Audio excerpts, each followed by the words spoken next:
rekaman ya Bapak Ibu Saudaraku. Jadi Bapak Ibu kalau berhalangan datang dan kemudian ingin ikut online, kalau dulu live streaming. Jadi ketika ibadah ini diadakan dalam waktu yang sama, kita bisa menikmati live streaming. Tapi kalau Bapak Ibu suka membagikan rekaman ibadah karisma, sekarang sistemnya rekaman. Jadi kita rekam dulu, nanti selesai ibadah baru diupload. Jadi nggak bisa live streaming. Jadi Bapak Ibu Saudaraku harus sabar menunggu. Mungkin nggak setengah 9 kita nggak bisa lihat live streaming, tapi tunggu sebentar selesai ibadah, baru kemudian itu diupload di YouTube Karisma. Itu yang pertama. Yang kedua, ibadah sore kita nanti akan dilayani oleh tim ini, saudaraku ya, puji Tuhan ya, tim ini 6 orang cucu dari almarhum Bapak Pendeta Doni. Mereka jarang kumpul karena mereka ada di 4 kota, ada di Magelang, di Jogja, di Mojokerto, di Surabaya. Dan mereka walaupun 6 ini tapi terbagi, tersebar, Tuhan utus di 5 lembaga pelayanan ya. Ada GBDI, ada Gereja Bethel Indonesia, Gereja Betani Indonesia, kemudian Gereja Mawar Sharon, yang kemudian STT IAA. Jadi ini 6 cucu almarhum Pak Pendeta Doni, perintis dari gereja ini. Nanti sore mereka akan melayani kita ya. Hari ini, pagi ini Dito dan Melody melayani di Betani ya, melayani di Gereja Betani, dan nanti sore mereka baru akan kumpul bareng ya. Mereka semua musisi, mereka semua penyembah, mereka Tuhan berkati dengan karunia praise and worship ya. Jadi nanti sore mereka akan melayani, sehingga sore timnya yang main musik beda, yang khotbah juga beda. Kalau Bapak Ibu yang sudah hadir pagi ingin datang lagi sore, monggo dipersilahkan. Dan yang terakhir, hari Rabu kita akan melakukan fungsi kita sebagai masyarakat. Pergunakanlah hak pilih Bapak Ibu Saudaraku, tetap dengan damai, sukacita. Pilihan boleh berbeda, tetapi Tuhannya tetap sama. Yang setuju katakan amin ya. Bahkan di tim ini pun rame saudaraku. Iya rame, ini terbagi pilihannya. Ada yang 2, ada yang 3 gitu saudaraku ya. Dan di keluarga saya sendiri saudaraku ada, kita beda pilihan, ada yang 2, ada yang 3. Jadi jemaat jangan khawatir bahwa kita semua harus tetap menjaga kekeluargaan ya, haleluya. Presiden nomor, nah jangan saudaraku ya, terserah. Yang pertama itu kekeluargaan, yang presiden nomor, saudaraku ya, jangan, oke ya. Jadi bebas. Jadi Bapak Ibu Saudaraku tetap bebas, tetap bersuka cita, karena sekali lagi di keluarga kami sendiri terbagi menjadi 2 ya, 2 pilihan yang berbeda. Enggak apa-apa saudaraku ya, enggak apa-apa. Yang jelas kalau saya pribadi, ini saya pribadi, Bapak Ibu boleh nggak setuju. Pribadi saya, siapapun yang menang, saya tuh lebih ingin 1 putaran saudaraku ya, supaya nggak kisruh, nggak ribut, cepat selesai gitu loh saudaraku ya. Siapapun yang Tuhan pilih, kalau saya tetap berdoa ya, bahwa terjadi 1 putaran supaya cepat selesai saudaraku ya. Oke ya, jadi kiranya kita semua tetap menjaga dan menjadi teladan di masyarakat, di tengah-tengah kita. Jangan sampai kita terpecah hanya karena pilihan yang berbeda. Oke, itu dari saya serahkan kepada Vion pagi hari ini. Mari sama-sama sekali lagi kita satu hati, kita masuk dalam firman Tuhan. Kita sama-sama berdoa sekali lagi Bapak Ibu. Pagi hari ini kami tahu kehadiran Tuhan ada di tengah-tengah kami. Kami tahu saat kami masuk ke dalam tempat ini, pribadi Tuhan sudah ada di tempat ini bersama-sama dengan kami. Saat kami menaikkan pujian dan penyembahan, kami tahu Tuhan yang disenangkan atas setiap pujian dan penyembahan kami. Untuk itu kami siapkan hati kami untuk kami dengar firman Tuhan. Mari nyatakan kehadiran Tuhan pagi hari ini di tengah-tengah kami ya Allah Roh Kudus. Sebab kami percaya saat kami masuk dalam hadirat Tuhan, Tuhan mau bekerja, Tuhan mau melawat kepada setiap kami. Untuk itu kami tidak mau pulang dengan keadaan yang sama seperti kami datang. Kami percaya saat kami masuk dalam hadirat Tuhan, kami terima firman Tuhan, kami lakukan firman Tuhan. Tuhan yang siap bekerja di tengah hidup kami. Terima kasih Tuhan, kami siap untuk dengar firman Tuhan hanya di dalam nama Tuhan Yesus Kristus. Sama-sama katakan amin. Shalom dan selamat pagi Bapak Ibu Saudara. Saya lagi katakan shalom. Iya, oke. Boleh langsung masuk ke PowerPoint saja. Bapak Ibu Saudara, seperti yang kita tahu bahwa gereja kita itu sedang berfokus kepada sebuah tema pembelajaran. Apa tema tahun ini Bapak Ibu? Tahun ini adalah Journey of Faith, betul. Dan sepanjang tahun ini kita akan membedah poin-poin dari pengakuan iman rasuli. Dan saat ini kita sedang masuk kepada poin yang kedua, yaitu dan kepada Yesus Kristus anaknya yang tunggal Tuhan kita. Untuk itu saya minta, ini sebelumnya apakah sudah pernah bangkit berdiri dan baca bersama-sama? Iya, baca ya. Oke, saya minta sekarang pagi hari ini setiap kita bangkit berdiri dan kita akan baca bersama-sama pengakuan iman rasuli. Tim multimedia ini ada 2 halaman ya, jadi mengikuti. Oke, kita baca bersama-sama dari yang nomor 1. 1, 2, 3. Aku percaya kepada Allah Bapa yang Maha Kuasa, Khalik langit dan bumi, dan kepada Yesus Kristus anaknya yang tunggal Tuhan kita, yang dikandung dari Roh Kudus, lahir dari anak darah Maria, yang menderita sengsara di bawah pemerintahan Pontius Pilatus, disalibkan, mati dan dikuburkan, turun ke dalam kerajaan maut. Pada hari yang ketiga, amin, Maha Kuasa, dan dari sana ia akan datang untuk menghakimi orang yang hidup dan yang mati. Aku percaya kepada Roh Kudus, gereja yang kudus dan am, persekutuan orang kudus, pengampunan dosa, kebangkitan daging, dan hidup yang kekal. Amin. Silakan duduk kembali. Boleh lanjut ke PowerPoint berikutnya. Saya akan mulai dengan seperti ini Bapak Ibu. Poin kita saat ini adalah percaya kepada Yesus. Dan ini adalah kalimat atau frase yang sering kali kita dengar, sering kali kita ucapkan, sering kali kita nyanyikan lewat pujian dan penyembahan. Tapi jujur Bapak Ibu, silakan jujur kepada diri kita masing-masing. Gampang atau susah untuk bisa percaya sama Yesus. Dan saya mau bilang ternyata susah Bapak Ibu untuk percaya bahwa Tuhan Yesus itu baik. Ternyata bukan hal yang semudah itu Bapak Ibu. Betul atau enggak? Kita sudah pelayanan, tapi merasa hidupnya tetap berantakan. Saya dapat cerita beberapa dari teman-teman dan saya pun mengalami Bapak Ibu. Saya dari kecil lahir sebagai anak hamba Tuhan, saya bertahun-tahun melayani. Bahkan sampai detik ini saya melayani Tuhan. Tapi ada fase di mana saya tuh capek dan ngerasa berantakan. Tuhan, aku udah melayani Tuhan. Tapi kenapa hidupku tetap berantakan? Beberapa teman-teman, beberapa adik-adik rohani juga cerita, Kak, aku penat Kak pelayanan. Muak Kak aku sama gereja Kak, capek aku sama gereja, capek sama pelayanan-pelayanan. Hidupku, keluargaku ya tetap gini-gini aja Kak walaupun pelayanan.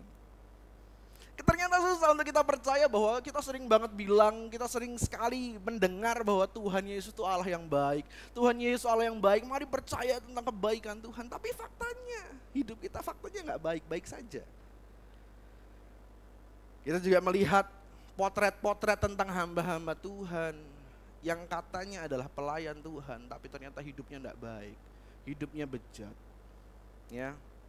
Tapi ternyata dia dipakai oleh Tuhan, dia tetap diberkati. Gimana aku bisa percaya bahwa Tuhan itu baik? Aku tahu jelas bahwa ini hamba Tuhan ini adalah orang yang seharusnya melayani Tuhan, tapi hidupnya tidak berkenan sama Tuhan, hidupnya bejat, tapi dia tetap diberkati sama Tuhan. Gimana aku bisa percaya bahwa Tuhan itu adalah Allah yang baik, Tuhan Yesus Allah yang baik. Next, lanjut. Saya akan cerita sedikit tentang kisah orang ini Bapak Ibu ya. Kita nama lengkapnya Mohandas Karamchand Gandhi. Nah, itu orang Medari kalau nggak salah. Bukan ya, itu orang India jelas, bukan tetangga kamu kan, bukan. Dia ini tokoh yang kita lebih sering kenal, kita sering lebih familiar dengan namanya Mahatma Gandhi Bapak Ibu. Beliau ini adalah tokoh yang sangat terkenal di India Bapak Ibu. Tokoh yang sangat terkenal mengusir penjajah tapi tidak dengan kekerasan. Jadi dia ini terkenal dengan orang yang sangat damai sekali, ya. Bahkan dia ini adalah orang Hindu yang tadi karena dia orang India, jadi dia beragama Hindu. Dan dia adalah orang Hindu yang sangat taat dan dia juga mengajarkan, dia punya banyak sekali umat Bapak Ibu. Umatnya banyak sekali. Dan dia mengajarkan kepada umat-umat Hindunya Dia banyak sekali mengutip ayat-ayat Alkitab, Bapak Ibu. Jadi Mahatma Gandhi ini adalah tokoh besar di agama Hindu di India sana yang mengajar kepada umat-umatnya dengan kutipan-kutipan dari Alkitab. Dia meneladani Kristus, dia meneladani Tuhan Yesus.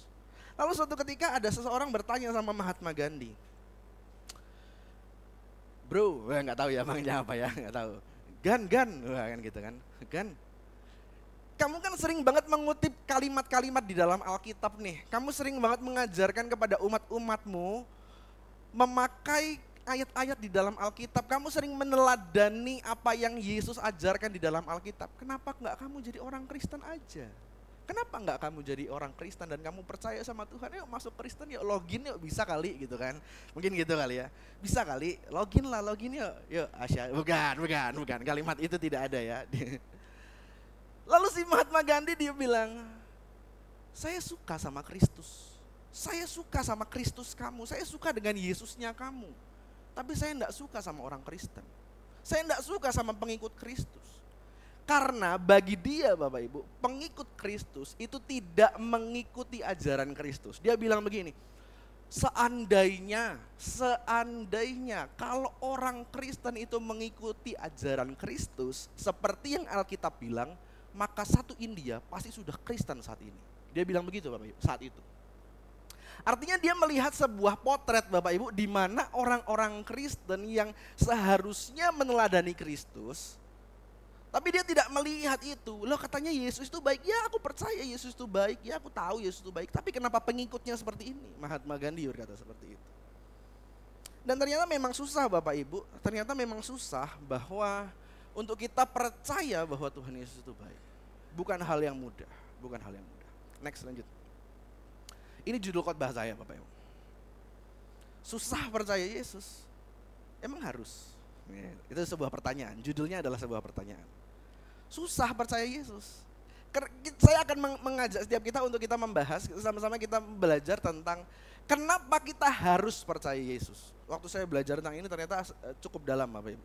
Kenapa kita harus percaya Yesus? Kadang-kadang kita sebagai orang Kristen kita tuh terlalu sering, ya kita harus percaya Yesus karena Yesus Tuhan, karena Yesus itu penyelamat, karena Tuhan Yesus itu baik. Terlalu biasa dengan kalimat ini. Tapi saya mau bertanya nih, kita sama-sama akan membahas dan membedah.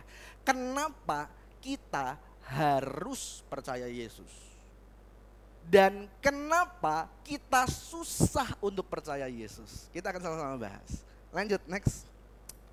Yang bawa Alkitab, yang bawa Alkitab, ya Alkitab dan Alkitab silahkan dibuka Matius 14 ayat 22 sampai 33. Ini adalah cerita, kisah yang sudah sangat sering kita dengar. Saya percaya Bapak Ibu mungkin sudah hafal dengan cerita ini. Anak-anak sekolah minggu juga pasti sudah ngerti dengan cerita ini. Tapi waktu saya baca tentang bagian ini, wah ternyata dalam sekali. Bahkan saya harus konsultasi sama dosen saya STT Bapak Ibu, tentang beberapa bagian di tulisan. Oke, Matius 14 ayat 22 sampai 33. Next, lanjut. Oke, yang tidak bawa Alkitab dan Alkitab silahkan lihat di depan karena sudah saya cantumkan ya. Matius 14 ayat 22 sampai 33. Saya bacakan Bapak Ibu. Ayat 22. Sesudah itu, sesudah apa ya? Kalau Bapak Ibu perhatikan di teks di Alkitab itu adalah kejadian yang ditulis ayat 22 sampai ayat 23 itu ditulis setelah ada kejadian sebelumnya.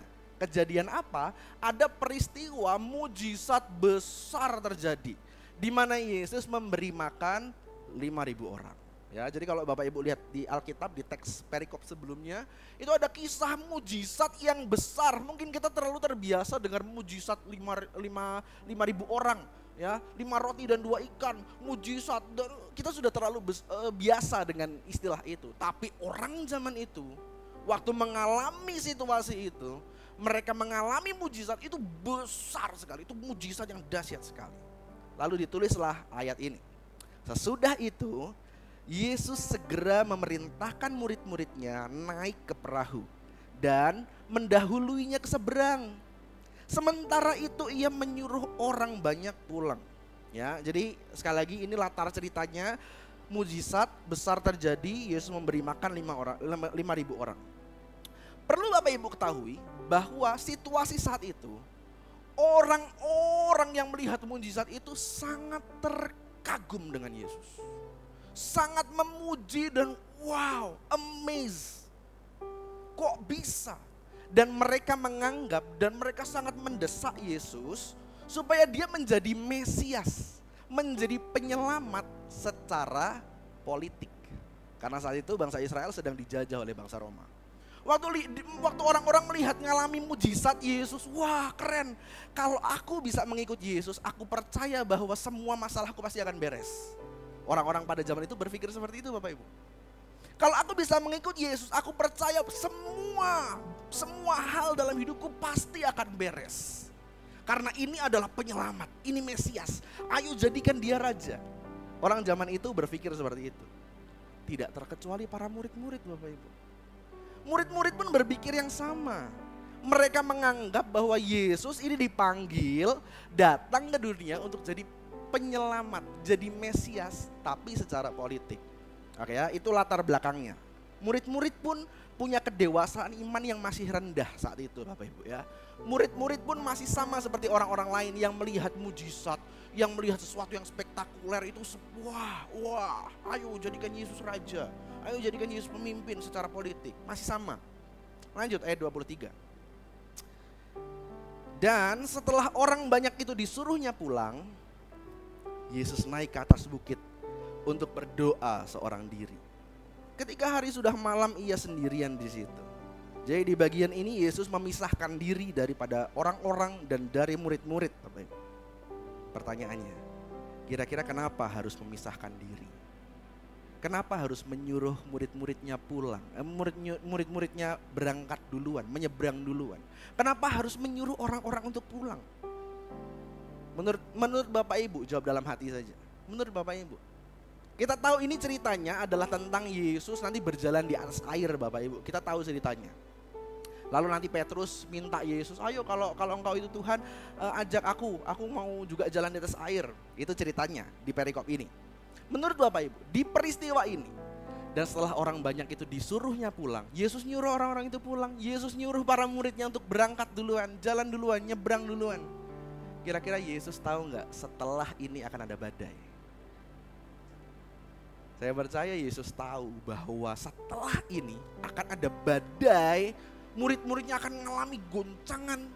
Murid-muridnya kapalnya akan hampir tenggelam. Yesus tahu. Nah masalahnya pertanyaannya, kenapa Yesus harus memisahkan diri?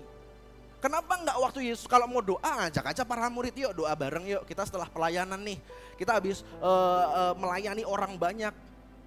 Habis terjadi mujizat besar, yuk kita melayani. Setelah melayani yuk kita doa bareng. Kenapa tidak bersama-sama? Kenapa harus memisahkan diri?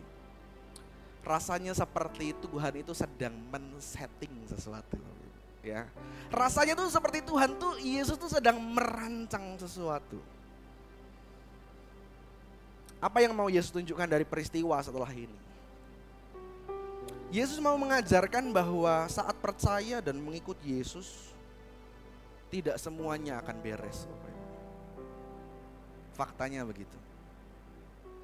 Tidak, Yesus mau mengajarkan bahwa saat seseorang mengikut Yesus, waktu seseorang percaya sama Yesus, Yesus gak pernah janji gak akan ada badai. Yesus tahu bahwa murid-muridnya harus mengalami badai. Ya. Yesus mau mengajarkan pada setiap murid-muridnya ada badai juga yang akan dialami saat mengikut Yesus. Lanjut ayat 24. Kita baca sama-sama. 1, 2, 3. Perahu murid-muridnya sudah berapa mil jauhnya dari pantai dan posisi ini Bapak Ibu, kalau kita bacanya flat mungkin kita datar ya, kapal sudah jauh dari pantai lalu diombang-ambingkan gelombang karena angin sakal. Itu rasanya kayak goyangnya itu cuman cuman gitu. Padahal ini gelombang badai Bapak Ibu, badai. Dan murid-murid bisa saja ada kemungkinan mereka mati dalam situasi ini Bapak Ibu. Dalam situasi ini ada kemungkinan murid-murid bisa mati. Karena angin besar, angin sakal itu adalah angin yang berlawanan dengan arah kapal. Jadi kapalnya ke sini, anginnya ke sini, ditambah ombak, ditambah angin, ditambah badai. Jadi itu situasinya mencekam sekali Bapak Ibu. Di ayat 24. Sekali lagi, ada kemungkinan murid-murid bisa mati karena tenggelam. Murid-murid bisa mati karena badai. Ayat 24. Lanjut ayat 25. Kira-kira jam 3 malam. Datanglah Yesus kepada mereka berjalan di atas air. Saya harap ayat ini tidak dijadikan sebagai pedoman politik ya. Oh, ada angka 3 di situ. Wah, itu firman Tuhan berbicara. Enggak, Bapak Ibu, enggak. Jangan jadikan ini sebagai pegangan nomor, ya. Karena banyak Bapak Ibu di Sulawesi Utara, banyak. Wah, Alkitab berkata set, wah ini, ya kan, itu dijadikan nomor. Enggak bisa, jangan. Oh, firman Tuhan berkata itu angka 3. Enggak, jangan. Jangan milih gara-gara ini, ya. Ini bukan tidak berbicara tentang itu, ya. Ya.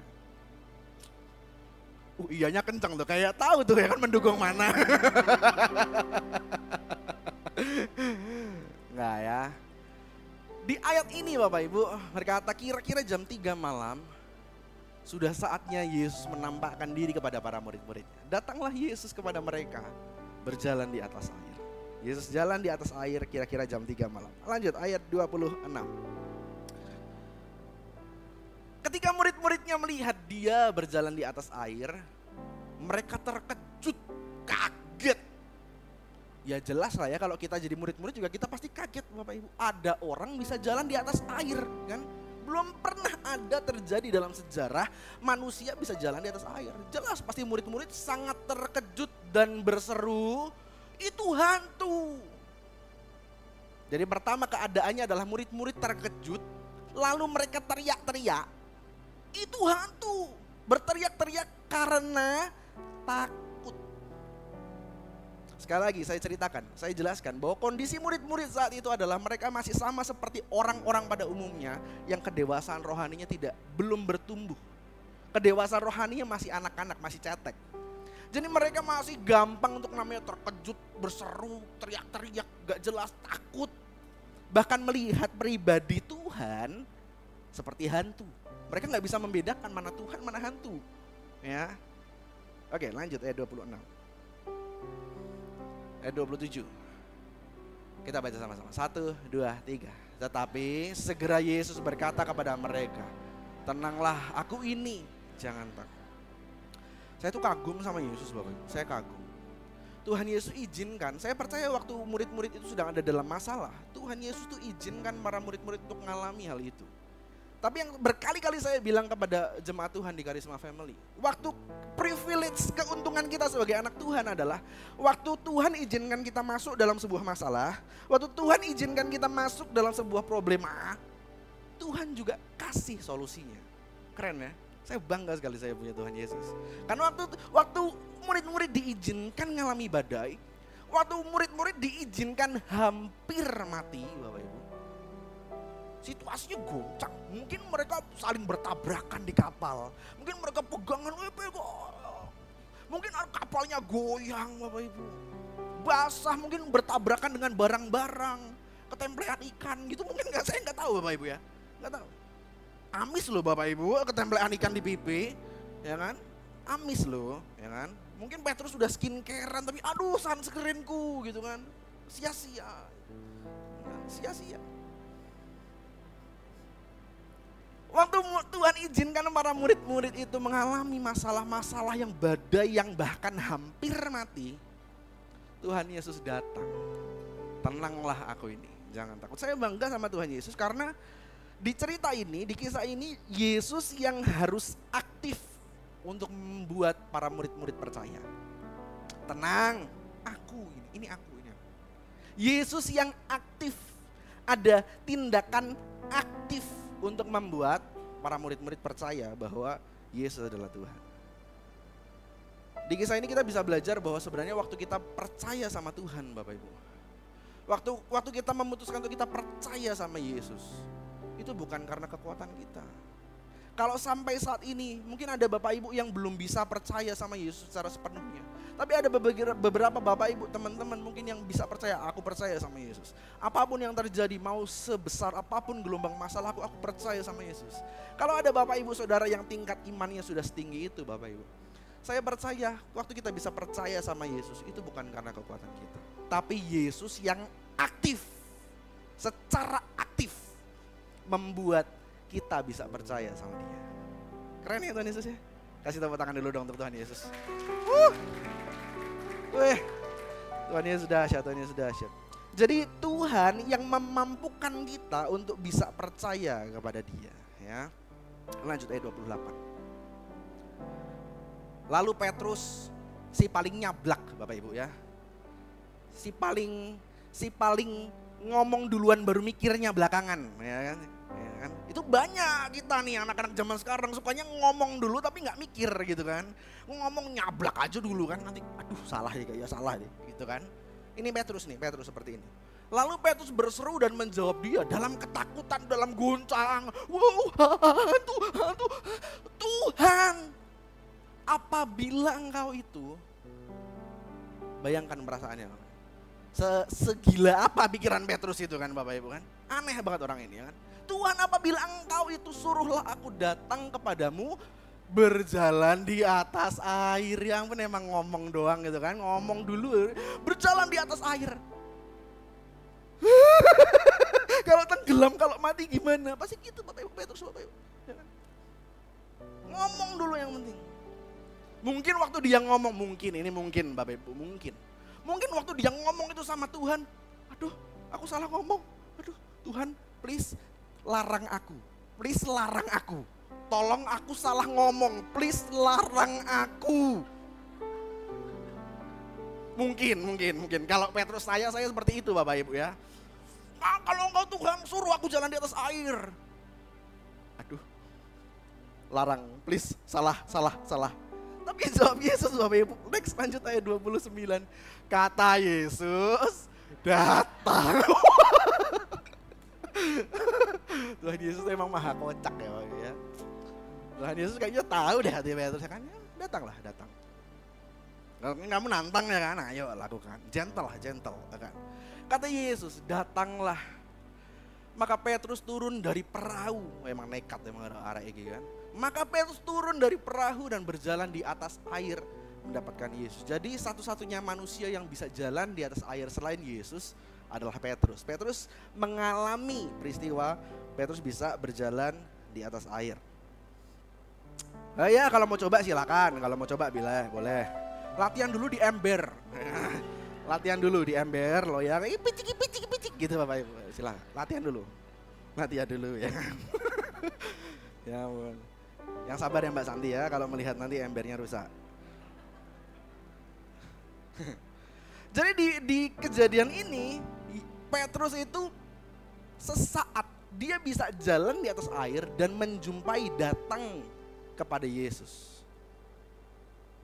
Sekali lagi ayat ini membuat saya bangga sama Yesus karena di posisi ini Yesus kan bisa jalan di atas air Bapak Ibu. Lalu dia mengizinkan Petrus untuk yuk datang. Artinya kuasa yang dipunya sama Yesus dikasih kepada Petrus. Sekali lagi di posisi ini Petrus betul-betul bisa jalan di atas air Bapak Ibu. Di posisi ini Petrus betul-betul bisa jalan di atas air. Artinya kuasa yang dimiliki oleh Yesus untuk berjalan di atas badai, bukan hanya air, badai, dikasih kepada Petrus. Aku izinkan kamu memiliki dan merasakan kuasa untuk berdiri di atas badai. Jadi Petrus mengalami kuasa yang sama seperti yang Yesus miliki. Bangga ya Bapak Ibu ya. Tuhan izinkan setiap kita untuk punya kuasa yang sama. Saya pernah khotbah tentang waktu Yesus naik, Tuhan izinkan, Tuhan kasih parakletos. Pribadi yang berbeda tapi sifatnya sama. Pribadi yang berbeda tapi esensinya sama. Kuasanya sama. Dan itu milik kita saat ini. Itu milik kita saat ini. Engkau akan diberi kuasa yang sama seperti Tuhan. Dahsyat. Ayat 30. Tetapi ketika dirasanya tiupan angin, takutlah ia dan mulai tenggelam. Petrus mulai tenggelam. Lalu berteriak, Tuhan tolonglah aku. Petrus mulai goyah. Petrus mulai tenggelam. Petrus hampir mati lagi. Wah, tidak seperti kekuatan Mike ini ya. Petrus hampir mati lagi Bapak Ibu. Sudah tadi di kapal hampir mati, sekarang hampir mati lagi. Dia seolah-olah merasa selama ini aku udah hampir mati nih. Di kapal, hampir mati. Lalu dia ngomong, Tuhan kalau itu engkau izinkan aku untuk nyamperin engkau. Tuhan kasih kuasanya. Tuhan kasih mujizat. Dia bisa berdiri di atas badai. Enggak jadi mati. Tapi Tuhan izinkan lagi mungkin saat ini situasinya kembali lagi Petrus hampir mati. Bahkan mungkin lebih parah Bapak Ibu. Karena selama ini mungkin hampir mati tapi masih ada pegangan, masih ada kapal. Petrus, masih ada sesuatu yang bisa dipegang. Aku hampir mati sih. Ini udah keadaanku paling buruk nih, tapi masih ada yang bisa dipegang sedikit lah. Lalu Petrus jalan di atas air, hampir tenggelam. Gak ada lagi yang bisa dia pegang. Gak ada lagi yang bisa dia pegang. Mungkin keadaannya lebih buruk, lebih parah daripada yang sebelumnya. Dia hampir mati lagi. Dia cuma bisa bilang, Tuhan tolong. Lanjut ayat 31. Ih kalau saya bahas ini seru banget Bapak Ibu. Segera, apa Bapak Ibu baca sama-sama. 1, 2, 3. Segera Yesus mengulurkan tangannya, memegang dia dan berkata, hai orang yang kurang percaya, mengapa engkau 32, 1, 2, 3. Lalu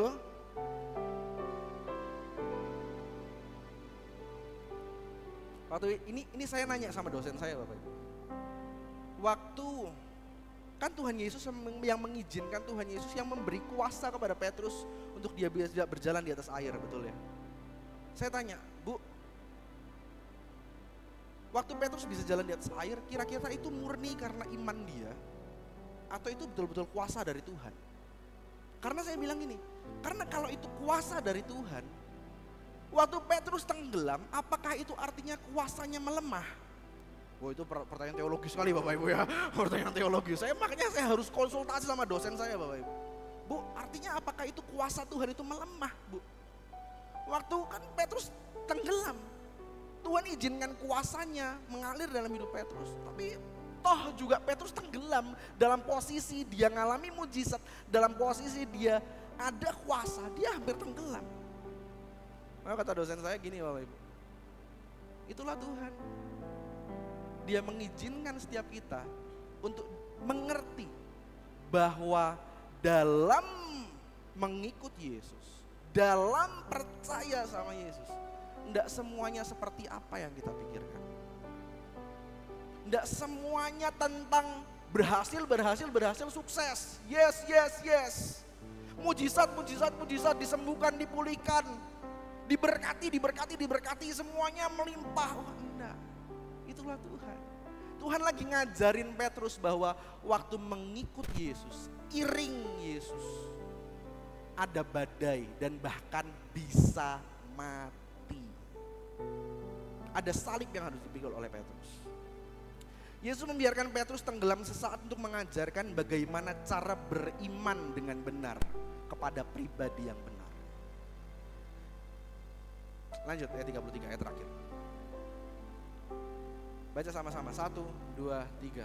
Dan orang-orang yang ada di perahu menyembah dia, katanya, sesungguhnya engkau anak. Saya bersyukur ayat ini menjadi penutup bagian ini Bapak Ibu. Ayat 33 menjadi penutup bagian kisah ini. Yang bisa kita pelajari adalah, ini kesimpulan sebenarnya, tapi saya menyingkat waktu. Kesimpulannya adalah gini Bapak Ibu. Waktu kita punya cara beriman yang benar kepada pribadi yang benar, sekali lagi, waktu kita punya cara beriman yang benar kepada pribadi yang benar, seharusnya ini menghasilkan penyembahan yang benar. Sekali lagi ya, ini power statement nih. Waktu kita punya cara beriman yang benar kepada pribadi yang benar, seharusnya menghasilkan penyembahan yang benar. Saya bersyukur ayat ini menutup kisah ini. Kisah bagaimana Tuhan Yesus mengajar para murid-muridnya untuk berjalan dalam iman. Journey of faith yang dialami oleh para murid-murid. Tuhan Yesus izinkan para murid-murid ngalami badai. Tuhan izinkan Petrus untuk ngalami badai. Tuhan Yesus izinkan para murid-muridnya hampir mati. Journey of faith-nya gak main-main. Lalu ayat ini, kisah ini ditutup. Mereka menyembah Yesus. Sesungguhnya engkau anak Allah. Jadi seharusnya journey of faith kita Bapak Ibu, perjalanan iman kita, waktu kita ngiring Yesus dalam badai, dalam masalah, cara beriman kita dibenarkan sama Tuhan. Cara beriman kita yang benar kepada pribadi yang benar harusnya menghasilkan penyembahan yang benar. Lanjut, dengan cepat saja, dengan cepat. Kenapa kita harus percaya sama Yesus Bapak Ibu? Ini akan menjawab ini, dengan cepat saja. Next, lanjut. Saya akan bahas know me, no sin. Waktu kita kenal diri kita akan ngerti seberapa berdosanya kita. Lanjut, next. Roma 3 ayat 23 berkata, karena semua orang telah berbuat dosa dan telah kehilangan kemuliaan Allah. Jadi faktanya saat ini kita adalah orang berdosa. Kita sering banget gak sadar bahwa sebenarnya kita adalah orang berdosa Bapak Ibu. Sering sekali kita gak sadar bahwa kita ini orang berdosa. Dosa paling besar yang dilakukan adalah yang dilakukan umat manusia zaman sekarang apa Bapak Ibu? Makan martabak malam-malam. Itu dosa paling besar Bapak Ibu. Ya tolong bertobat. Bertobat makan martabak, kecuali Nathan. Ya Nathan boleh. Nathan boleh. Jangan ya makan martabak. Gak apa-apa, nanti tukang martabak itu akan dapat berkat yang lain kok dari orang lain. Tapi tolong Bapak Ibu jaga kesehatan Bapak Ibu ya. Jangan makan martabak malam-malam ya. Ya tapi kalau mau ngasih saya juga gak apa-apa sih. Gak apa-apa sih. Itulah dosa paling besar umat manusia zaman sekarang. Makan martabak malam-malam, makan nasi padang malam-malam. Ya kan? Semua orang telah berbuat dosa dan telah kehilangan kemuliaan Allah. Kita harus ngerti, sadar bahwa kita ini sekarang posisinya adalah orang-orang yang berdosa. Di minggu lalu Pak Gembala menyampaikan tentang kemanusiaan Yesus. Yesus, kita tahu bahwa faktanya Yesus yang adalah Tuhan, dia harus berinkarnasi jadi manusia. Dan kalau sampai posisinya adalah harus Tuhan jadi manusia untuk menyelamatkan manusia, berarti ada yang salah dengan manusia ini. Betul ya Bapak Ibu ya? Kalau sistemnya adalah Tuhan sendiri yang harus turun jadi manusia, artinya ada yang salah dengan manusia ini. Kenapa? Karena manusia udah sangat berdosa dan mau gak mau harus Tuhan yang jadi manusia dan menyelamatkan manusia. Lanjut, next. Dampak dari adanya dosa. Saya bahas dengan cepat saja. Dampak dari dosa, ada mati rohani. Kita terpisah hubungan dengan Allah. Kita kehilangan keselamatan. Ini karena dosa. Kita mati fisik, kita bisa mengalami mati fisik. Kita bisa mengalami kematian. Hubungan sosial berantakan. Jadi muncul ada konflik antar sesama, ada muncul iri, ada muncul cemburu, ada muncul serakah. Ini karena dosa. Ada penyakit dan penderitaan, sakit secara fisik, sakit secara mental, muncul kecanduan, muncul kekerasan, muncul depresi. Ini karena dosa Bapak Ibu. Karena dosa. Dampak lainnya, hilang kemuliaan. Manusia jadi kehilangan potensi maksimal dan tujuan hidup yang sejati. Seharusnya manusia diciptakan dengan potensi yang begitu besar. Begitu besar. Tuhan ciptakan kita dalam kemuliaan. Dikatakan Tuhan itu menciptakan kita serupa dan segambar dengan Allah. Artinya kita punya potensi yang sebenarnya maksimal. Tapi gara-gara dosa, kita kehilangan kemuliaan. Manusia jadi hidup dalam ketidakpuasan. Ada rasa hampa. Kehilangan kebahagiaan abadi. Kita tahu kebahagiaan hanya ada dalam hadirat Tuhan. Tapi karena dosa memutus hubungan kita dengan Allah, kita gak bisa dapat kebahagiaan abadi. Lalu terjadi penyimpangan moral. Manusia cenderung berperilaku amoral demi memuaskan keinginan duniawi. Ini dampak dari dosa. Dan, next lanjut. Dosa-dosa ini Bapak Ibu, karena adanya dosa, dosa membuat manusia jadi semakin lemah. Coba sama-sama katakan kalimat depan. 1, 2, 3. Dosa membuat manusia, dalam keberdosaan manusia itu jadi semakin lemah. Makanya Petrus minta tolong Tuhan Yesus. Dia takut mati. Di kisah tadi Bapak Ibu. Makanya para murid takut saat mengira Yesus adalah hantu. Itu karena adanya dosa Bapak Ibu. Makanya ada rasa takut, ada depresi. Ya, karena adanya dosa. Karena adanya dosa menyebabkan murid-murid harus mengalami badai. Murid-murid hampir mati dalam badai. Murid-murid ketakutan melihat Yesus yang dikira hantu. Petrus hampir tenggelam. Semua karena dosa. Karena adanya dosa kita mengalami susah di dunia. Karena adanya dosa kita mengalami kesedihan. Kita mengalami keterpurukan. Itu karena dosa. Waktu kita kenal diri kita sebagai orang berdosa, kita ngerti dampak dosa terhadap hidup kita. Itu seperti itu. Padahal manusia diciptakan sebagai manusia, sebagai makhluk yang penuh kemuliaan. Lanjut next. Ada seorang penulis buku namanya Nesi Poyah Bapak Ibu. Dia nulis gini dalam bukunya. Hidup di dalam iman kepada Kristus bagaikan tunas yang baru. Terus bertumbuh dan berbuah. Bertumbuh dalam pengenalan yang benar akan Allah. Sehingga hidup umat berkenan kepada Allah dalam segala hal dan terus mengarah kepada Kristus. Inilah artinya gini Bapak Ibu. Waktu kita kenal bahwa kita ini orang berdosa, itulah alasan kenapa kita harus percaya sama Yesus. Waktu kita ngerti bahwa dosa itu melemahkan manusia, kita nih posisinya lemah, kita nih posisinya gak bisa apa-apa. Makanya kita harus percaya sama Yesus. Karena dampak efek dosa dalam hidup kita begitu besar. Begitu besar. Oke, lanjut. Next. Dengan cepat saja. Saya akan dengan cepat membahas kenapa susah untuk kita percaya sama Yesus. Kenapa kadang-kadang kita susah untuk percaya sama Yesus. Pak, saya tahu pengajaran Yesus itu baik. Saya tahu pengajaran bahwa Yesus itu adalah Tuhan. Yesus itu memberkati, di cerita di Alkitab Yesus menyembuhkan, Yesus melakukan mujizat A, B, C, tapi saya nggak ngalami Pak. Saya nggak ngalami. Saya nggak bisa lihat Yesus baik. Yang saya alami adalah hidup saya jatuh, terpuruk, miskin, susah. Saya susah untuk percaya bahwa Yesus itu baik. Iya, mungkin dalam hati saya bisa bilang, iya aku percaya sama Yesus, Yesus itu baik. Aku percaya sama Yesus.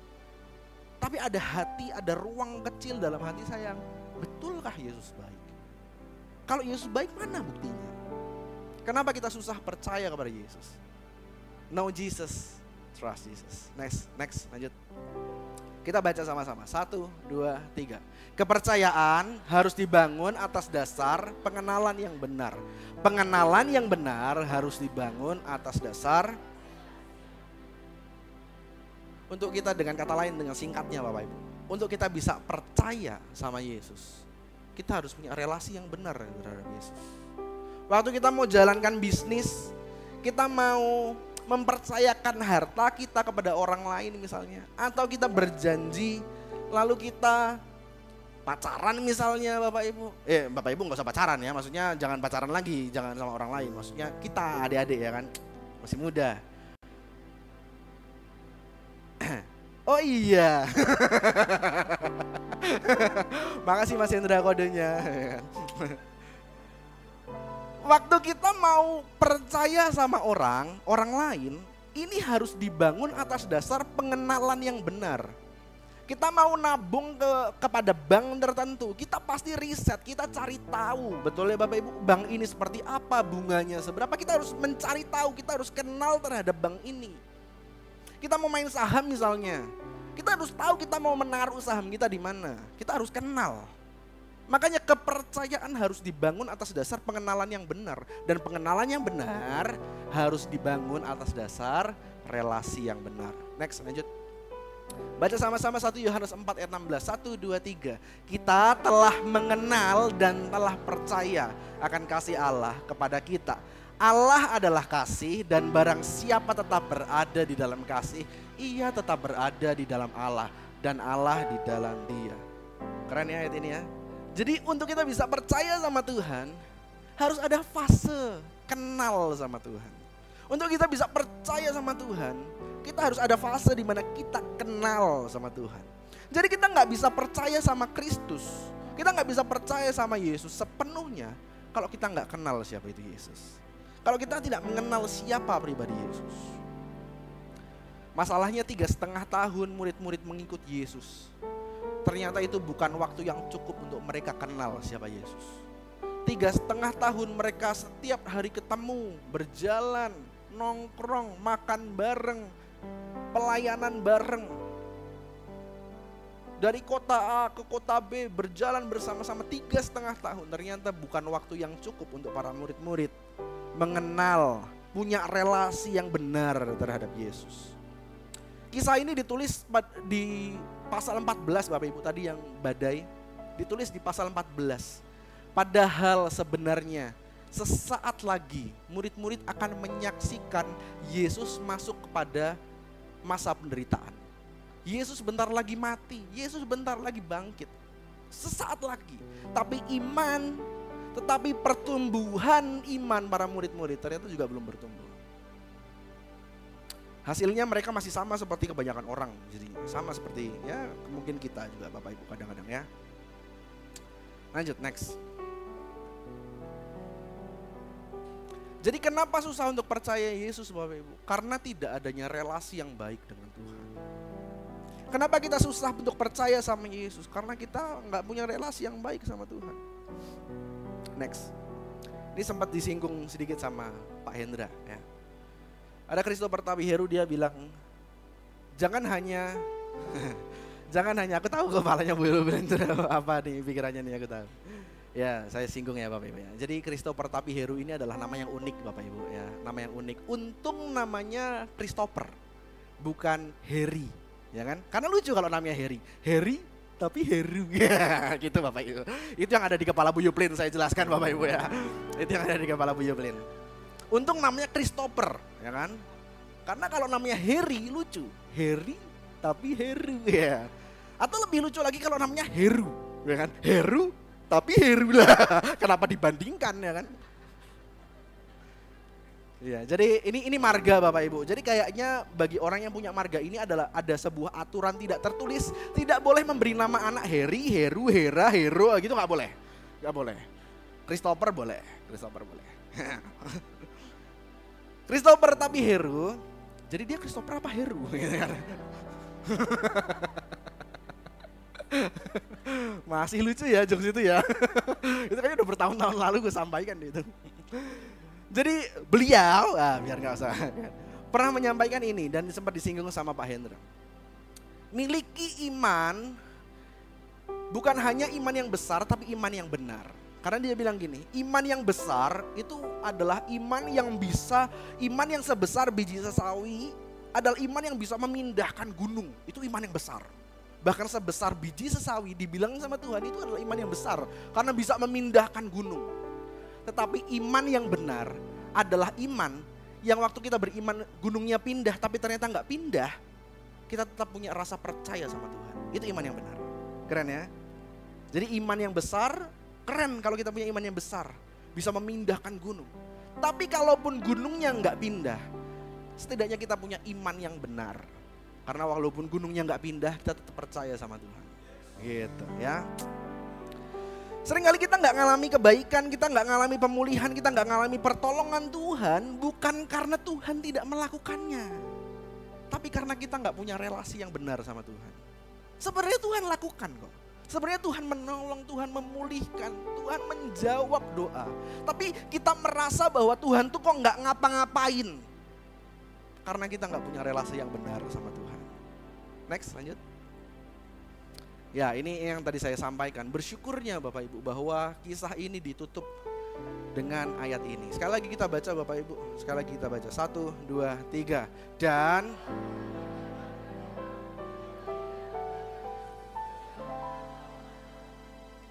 mereka sadar, mereka dibukakan matanya bahwa ternyata Tuhan melakukan sesuatu. Ya. Saat kita berelasi dengan Tuhan, kita akan sadar akan apa yang sudah Tuhan lakukan, akan apa yang Tuhan sedang lakukan, dan akan apa yang Tuhan akan kerjakan. Waktu kita punya relasi yang benar, kita akan ngerti apa yang sudah, apa yang sedang, apa yang akan Tuhan lakukan. Oke, next kesimpulan. Jadi kenapa kita harus percaya sama Yesus? Karena kita ini manusia berdosa dan dosa yang melemahkan kita. Kita harus sadar, makanya kita harus sadar bahwa kita adalah manusia berdosa. Kalau kita bisa percaya sama Yesus, itu bukan karena kekuatan kita, tapi itu karena Yesus yang aktif membuat kita percaya. Karena Yesus yang bergerak secara aktif membuat kita percaya. Kita harus sadar bahwa kita ada sampai saat ini. Ini bukan karena kekuatan kita. Ini kalimat yang saya selalu mungkin berkali-kali bilang, ini kalimat klise yang sering kali kita dengar.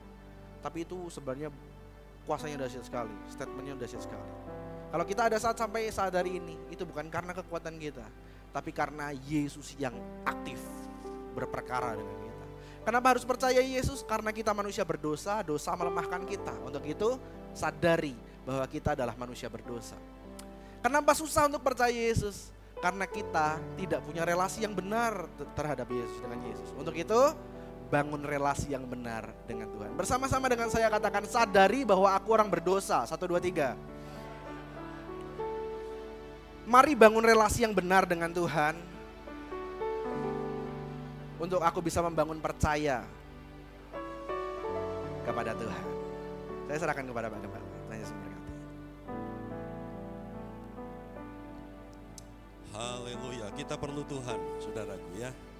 Mari kita tundukkan kepala kita sebelum pulang menyembah Dia. Ku perlu Tuhan segenap hidupku. Ku perlu Tuhan setiap waktu, setiap waktu. Di senang dan susah, di senang dan susah. Ku perlu Tuhan,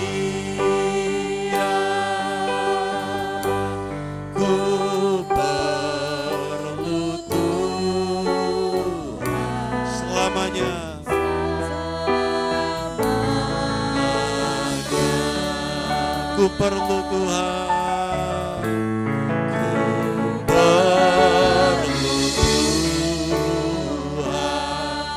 segenap hidupku,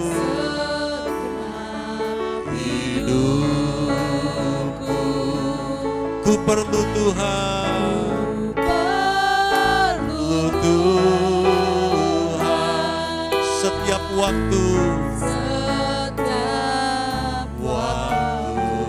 Senang dan susah ku perlu Dia. Di senang dan susah ku perlu Dia. Ku perlu Tuhan, perlu Tuhan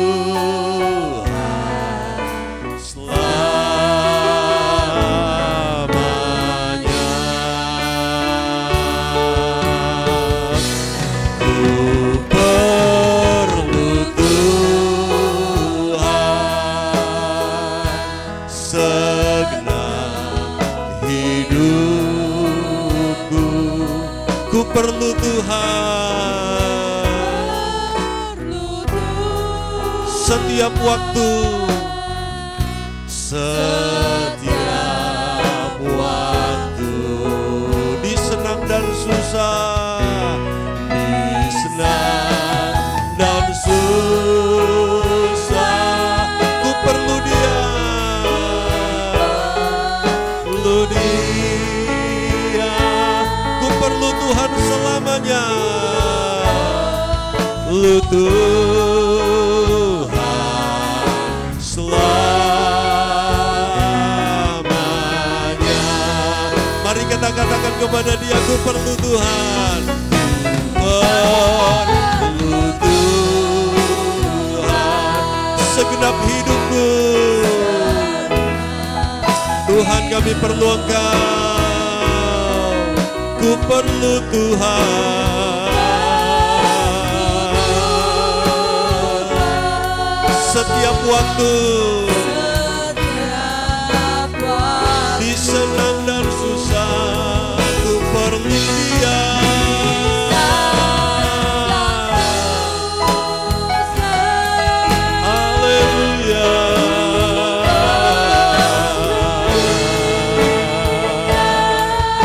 perlu Tuhan.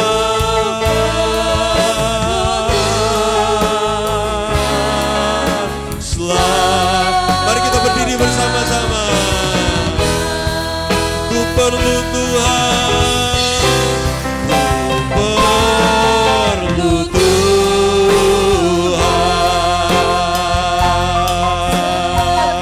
Anak-anak muda, engkau perlu Tuhan lebih dari teknologi yang ada.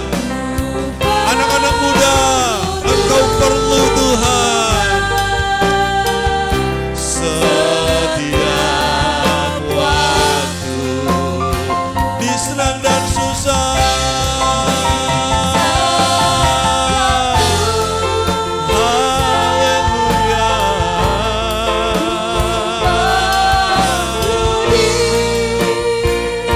Ku perlu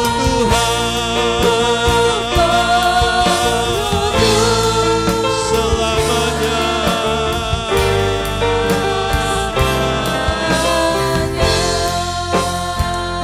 Bapak Ibu Saudaraku, hari ini orang bisa mengandalkan teknologi, tetapi teknologi ternyata tidak sempurna. Lihat hacker semakin canggih, teknologi semakin canggih, pengacaunya juga semakin canggih.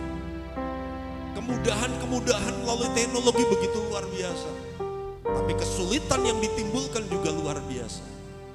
Teknologi medis, teknologi kesehatan luar biasa, alat-alat, obat-obat, penemuan-penemuan luar biasa. Tapi sakitnya juga jadi aneh-aneh dan luar biasa. Akan ada waktunya teknologi tidak bisa menolong manusia. Dan sesungguhnya itu tidak akan pernah bisa menolong manusia.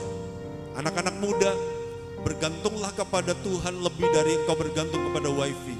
Bergantunglah kepada Tuhan lebih dari engkau bergantung kepada apa fasilitas yang engkau punya. Orang tua, kita nggak bisa banggakan gelar kita, kita nggak bisa banggakan pengalaman kita, karena pengalaman nggak cukup menolong masalah kita. Gelar kita nggak cukup menolong persoalan kita. Mari kita angkat hati kita di hadapan Tuhan dan katakan dengan jujur, Tuhan, aku perlu Engkau. Aku yang lemah, aku yang terbatas, aku yang tidak mampu ini, Tuhan. Ku perlu Tuhan segenap hidupku. Ku perlu Tuhan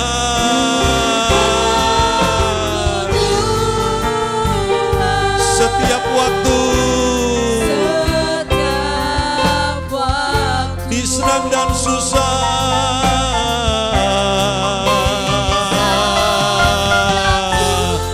Aku perlu Tuhan, aku perlu, ku perlu Tuhan selamanya.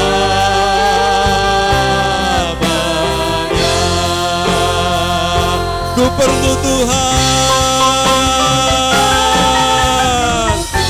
Tuhan tolong aku seperti Petrus. Tuhan tolong keluargaku, Tuhan tolong masa depanku, Tuhan tolong kesehatanku. Disenang dan susah,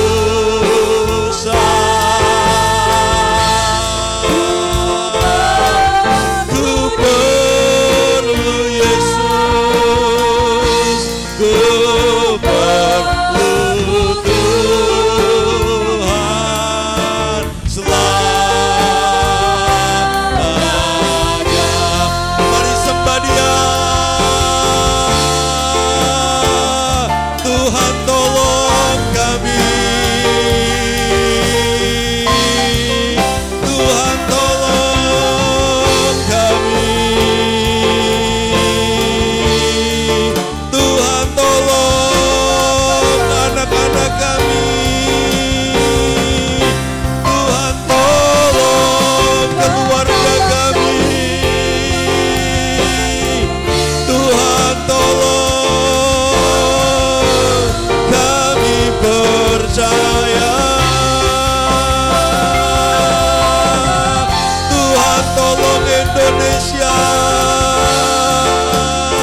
pemulihan terjadi.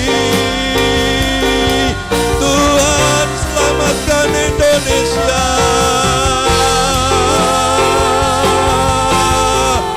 Tuhan tolong keuangan kami. Tuhan tolong ekonomi kami. Tuhan tolong semuanya.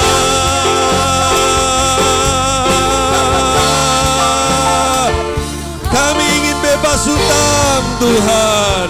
Kami ingin financial freedom. Yesus angkat kami Tuhan. Yesus tarik kami Tuhan. Jadikan kami pemenang bersamamu Tuhan. Yesus, Yesus, tolong kami Tuhan. Tolong kami Tuhan.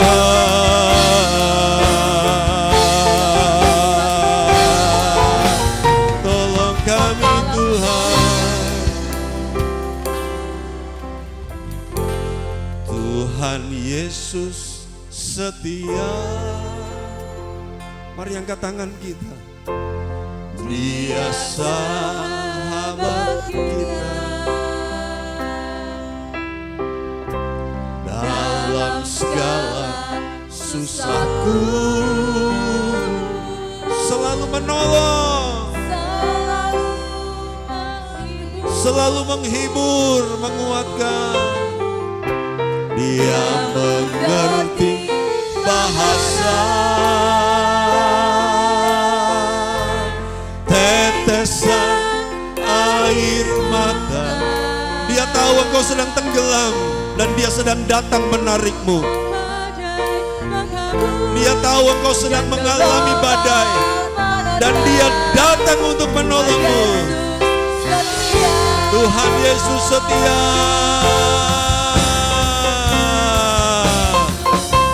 Kami percaya dia sahabat kita dalam segala susahku,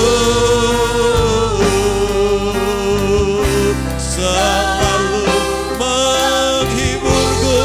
Engkau berkata, tenanglah aku ini, tenanglah aku ini, tenanglah aku ini. Air mata walau badai mengamuk dan gelombang menerjang, Tuhan Yesus setia. Sekali lagi, Tuhan Yesus setia. Tuhan Yesus setia.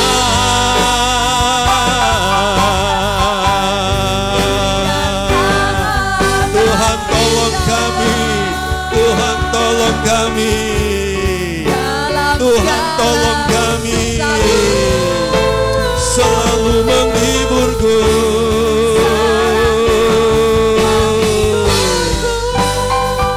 Oh, kau mengerti bahasa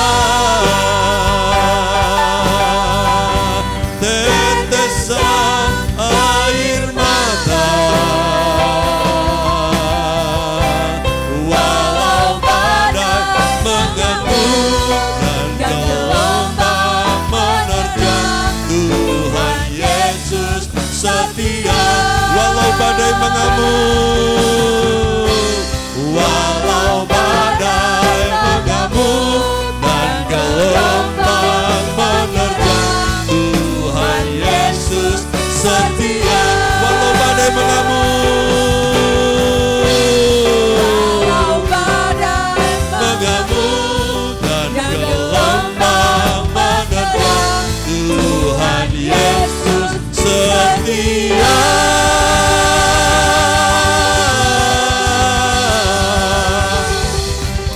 Kami tahu Engkau datang tepat pada waktunya. Engkau membiarkan sementara waktu kami terombang-ambing. Engkau membiarkan sementara waktu kami tenggelam, tetapi Engkau tidak biarkan kami binasa. Ya, Tuhan. Engkau ulurkan tangan-Mu dan menolong kami. Karena itu lihat umat-umat-Mu Tuhan, yang sakit Tuhan sembuhkan. Amin. Yang hari ini sedang terbaring sakit Tuhan sembuhkan. Amin. Tuhan yang menjamah, Ibu Ya. Hardi, Pak Ardi, Tuhan yang akan menyembuhkan. Amin. Tuhan yang akan mengembalikan mereka kembali bersama dengan kami.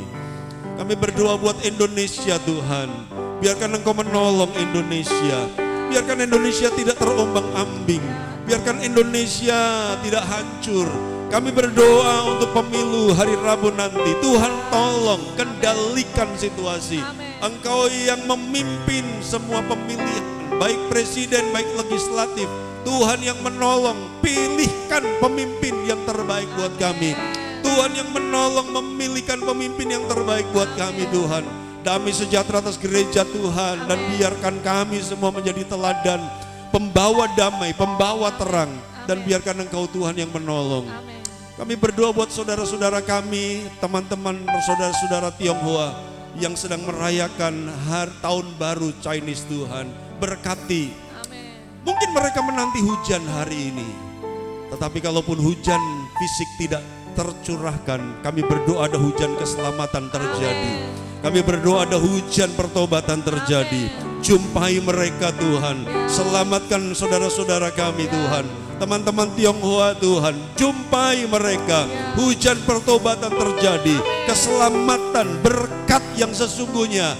Berkat rohani, berkat keselamatan terjadi. Dan biarkan Indonesia penuh dengan kemuliaan-Mu Tuhan. Terima kasih Bapak. Sebentar kami akan pulang. Tuhan memberkati ibadah sore nanti. Kami akan lanjutkan sukacita kami.